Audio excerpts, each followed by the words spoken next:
President Andrew. Good afternoon, good evening, Rotarians and guests. Our speaker today is David Silverton. He is happily single, raised in the East End of London, very near Brick Lane, which is now a place to go if you want to have the perfect Indian meal.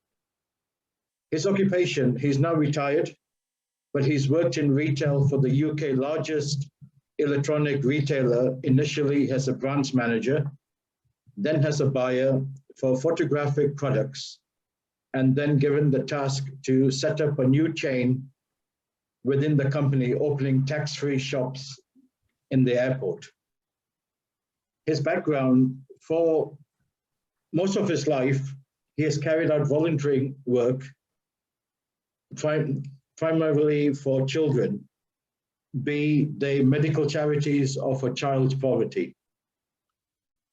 He joined Save a Child Heart, SACH, in 2013 and became a trustee in 2015.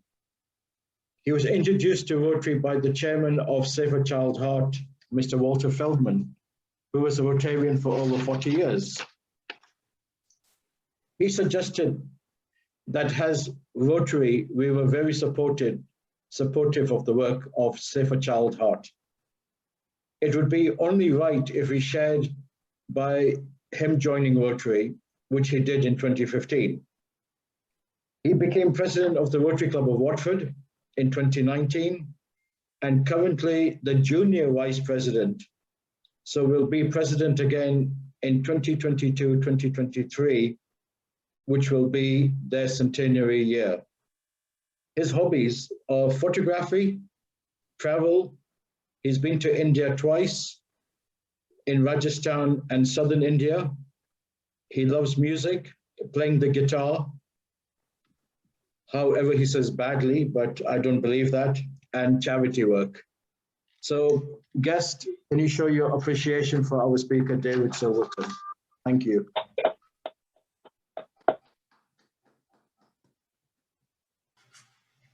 Thank you. Can you all hear me okay? Yeah, great. Well, firstly, I'd like to bring best wishes to you from my club, the Watford Club, Rotary Club of Watford, and also to everybody that's here from overseas. I'd also like to say thank you for inviting me along to talk to you about a very special charity, Save a Child's Heart, which is fairly unique because its three guiding principles reflects that of Rotary, which is the health of children, the training of doctors, and helping to make the world a more peaceful place. So I'd like to go on to share the screen with you for a PowerPoint presentation that I'll put together.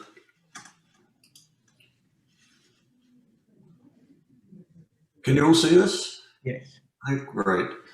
Okay, so Save a Child's Heart, our slogan is mending hearts and building bridges. It's a little known fact that 1 child in 100 is born with some form of heart disease.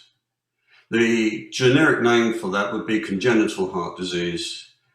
In most developing countries, in countries that have got a decent medical facilities, it's not too much of a problem. We can operate, we've got the surgeons and we've got the facilities, but in most developing countries, they do not have the facilities. They don't have the surgeons. And a child left untreated will live a very painful and very short, debilitating life. They very rarely make it past their teens. Save a Child's Heart's mission is to tackle child heart disease by bringing children to our hospital and carrying out surgeries, by training clinicians and surgeons from developing countries, by sending medical missions to developing countries, and by setting up centres of excellence. Now, you may well think that bringing children to our hospital and carrying out surgeries is the most important aspect of what we do. In point of fact, it's equalled by the training of clinicians. We at Save a Child's Heart are fully aware that there's no way that one charity can actually tackle this problem because it's so big.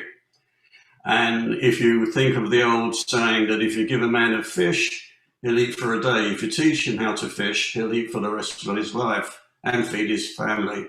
And we've got the same principle in Save a Child's Heart. Training clinicians and surgeons from developing countries is a major part of what we do. And to reflect that, we've trained doctors from Tanzania, Romania and Ethiopia, and in 2020 they alone independently carried out over 300 life-saving surgeries on children, and at the same time the doctors that we've trained are training other doctors, so it permeates out. Sending medical missions to developing countries is also an important aspect of what we do. A medical mission can encompass a lot of different areas. For example, we go to a country, we can actually examine children and put them on a list for future surgeries. We can also send a fully equipped operating theatre, mobile operating theatre, to a country that doesn't have the facilities and carry out surgeries in situ. And this enables us to tackle two problems. Number one, it will enable us to carry out surgeries on children that are simply too ill to travel to our hospital. And secondly, at the same time that we're actually doing the surgeries, we can train clinicians and nurses in pediatric cardiology. Our ultimate aim is to set up centres of excellence, and a centre of excellence is one where a country can actually carry on independently of outside charity and do the work that we would normally do for them in our own hospital.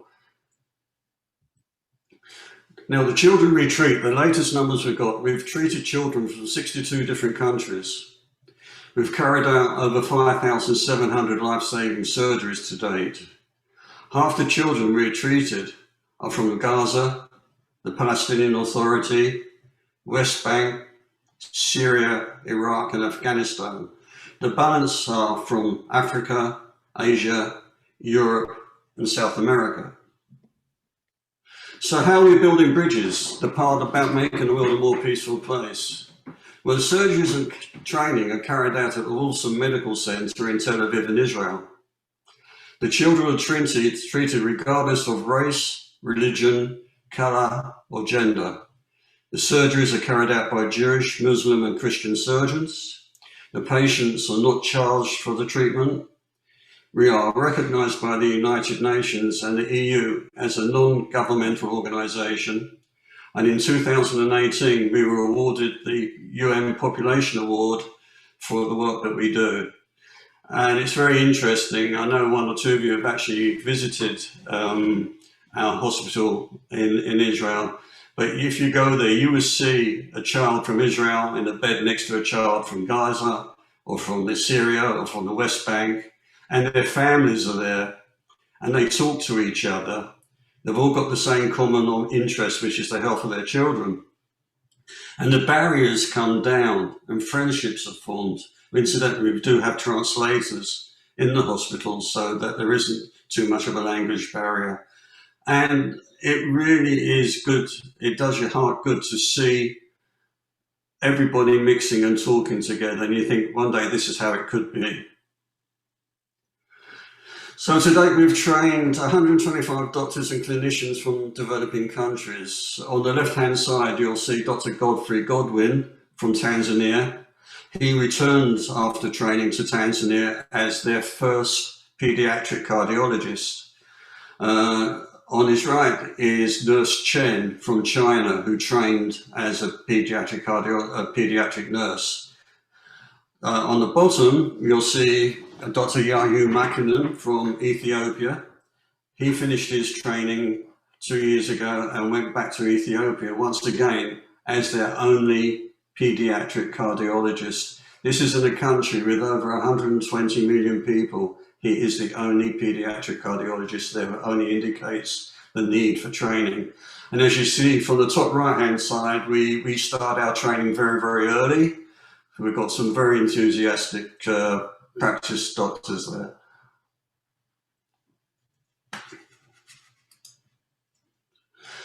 Our medical missions, we've sent medical missions to Zanzibar, Jordan, Ethiopia, Angola, Tanzania, Romania, China, Mauritania, Moldova. At the bottom there, you'll see a montage of a visit we did to Tanzania, and we took our 2 trainee doctors with us. We also have a children's house where the children go pre and post-op. It also houses doctors in training, so there's always a trained clinician in the house should there be an emergency.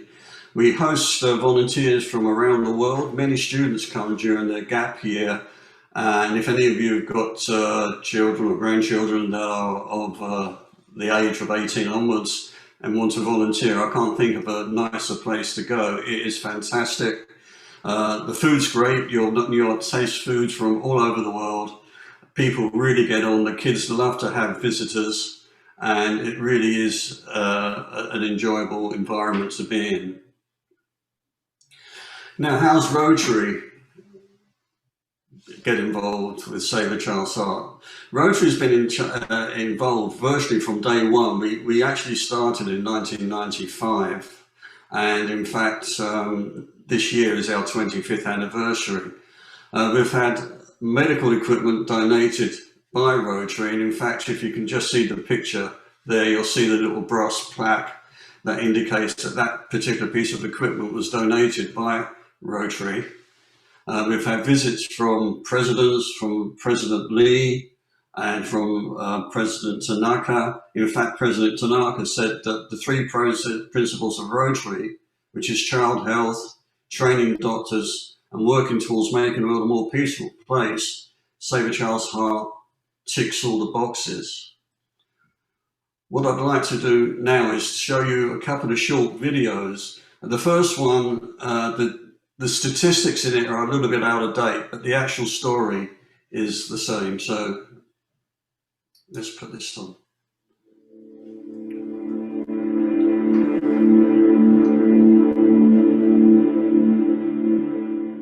They come from places of poverty, strife, and conflict. From nations and regions lacking adequate medical care. 1 out of every 100 of them comes into the world with congenital heart disease. Their lives hanging by a thread. These are our children. Our mission is to save them.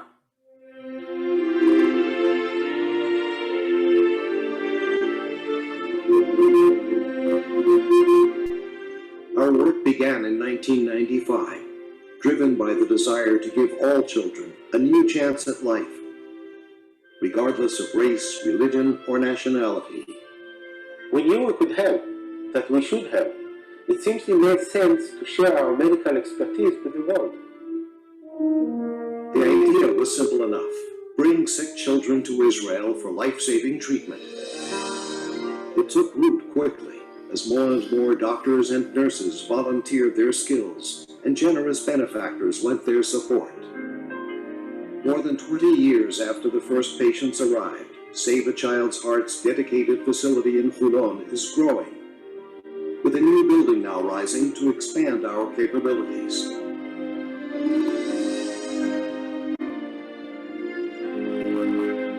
Today, this unique humanitarian effort is literally a fact of life. Welcoming children and their families from the Palestinian Authority, Iraq, Syria, and even Afghanistan, from Africa, Asia, Europe, and the Americas, becoming an international cardiac treatment center for Israeli children and youngsters from near and far. The first step toward life.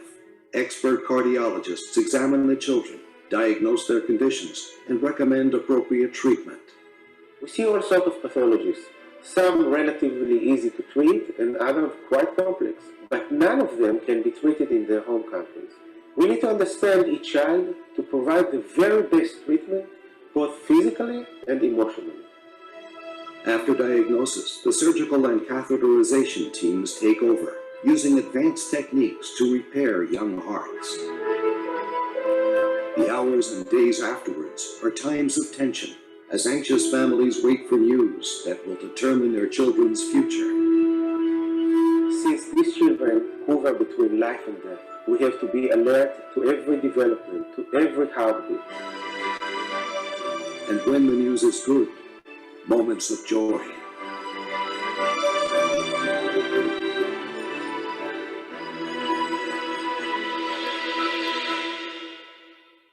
But this is only part of our story. Alongside advanced cardiac care, Save a Child's Heart trains medical personnel from developing countries and regions, teaching them life-saving skills to take home to their people. Save a Child's Heart is giving me and my colleagues here in Israel a highly needed training in pediatric heart surgery. Ethiopia being a country of around 100 million people, there is a desperate need for children born with congenital heart disease to have a care of such sort. I am very grateful to be the first pediatric heart surgeon to go back to Ethiopia and then give back this training that I received here in Israel back to my country and back to the kids who really need it. Because we want to reach as many children as possible, we not only train medical teams from other countries, but also send our own people abroad to operate and teach locally. So far, medical teams from Save a Child's Heart have embarked on more than 40 medical training missions to developing countries, diagnosing and treating children while preparing a new generation of cardiac specialists to carry on its life-saving work. All these efforts are backed up by a large and growing group of volunteers taking part in Save a Child's Heart's Young Leadership Program. When you think about it, it's truly remarkable. Despite all the turmoil in our own region, the people of Save a Child's Heart see the bigger picture. Wherever there are sick children in danger of dying, they see the possibility of life.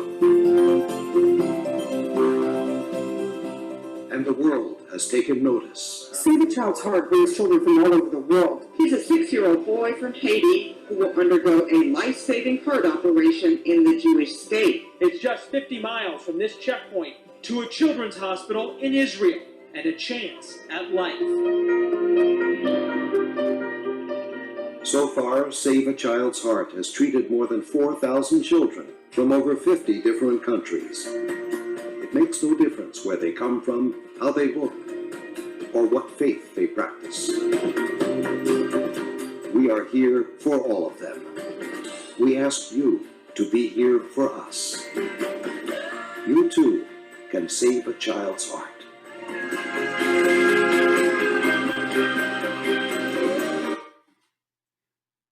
I'd also like to show you a very short film of our 5,000th child that we operated on, and it has an amazing story to it. I'll let the video do the talking.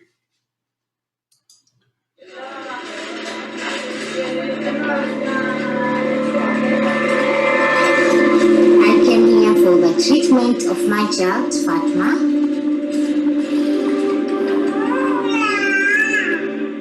She had the same problem as me, heart problem. They called PDA.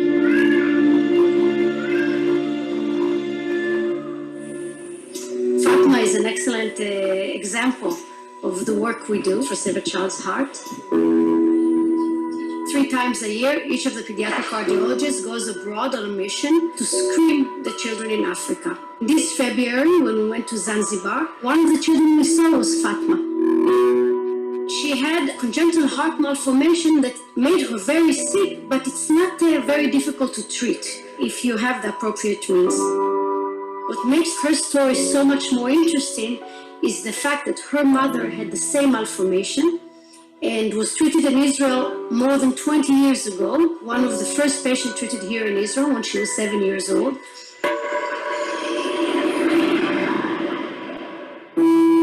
I don't know much, I was a little, but according to my mother, I was sick for a long time as my child. High fever, high cough, and pneumonia. It frequently comes and won't stop. I was treated, then I fit, come back home. I studied Bachelor of Science with Education. I completed, then get married, and this is the first child.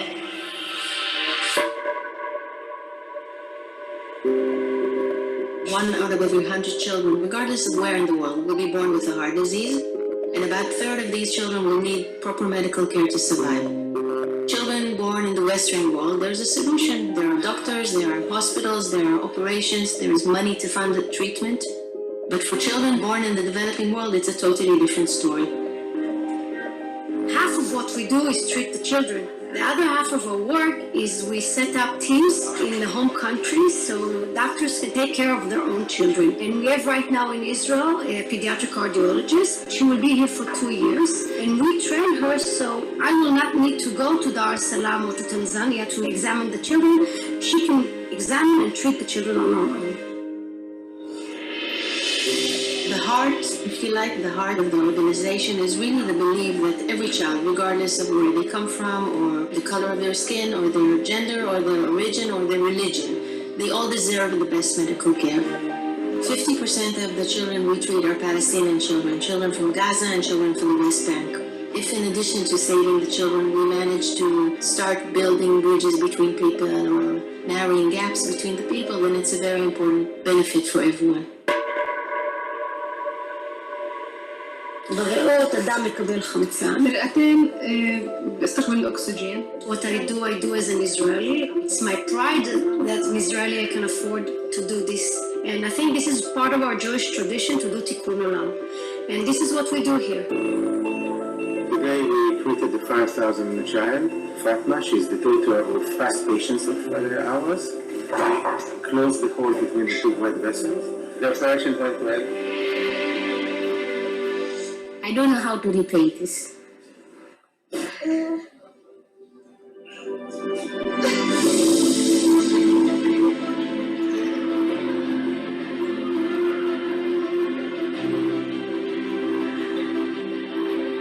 When I go back home,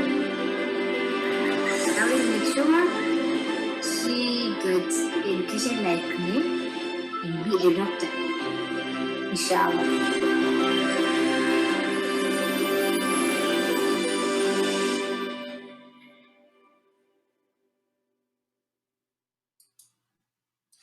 In a nutshell, let's save a child's heart.